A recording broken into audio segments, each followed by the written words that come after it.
This German soldier put on a clown's nose, trying to make the captives in the deep pit laugh. Then he thrust the bayonet into his military boot and jumped around above the deep pit. The captives were very puzzled. The soldiers suddenly threw mud at them.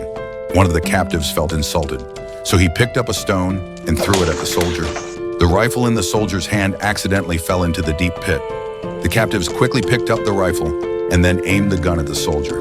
But instead of being afraid, the soldier made a face. He started an acrobatic performance. The captives finally couldn't help laughing. They put down the guns in their hands, but the soldier suddenly took out a grenade and threw it down. The captives were terrified, but the explosion didn't happen. It turned out that what was thrown down was bread.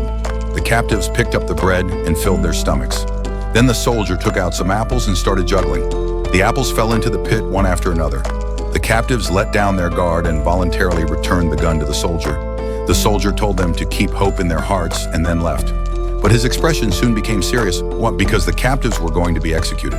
The next day, the soldier appeared again and brought a bottle of liquor to warm the men up. But just then, the German officer came over with his subordinates. Seeing that the soldier was providing food for the captives, he ordered him to shoot the captives on the spot. The soldier was forced to raise his rifle.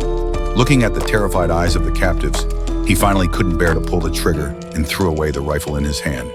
In the German officer's incredulous gaze, he took out a red nose from his pocket. He was defying the military order.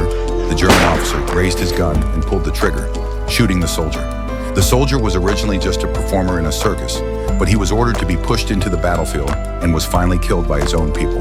And at this moment, the officer also received a call from his superior, ordering him to release these 4 captives. The war was over, and the 4 of them were lucky enough to survive.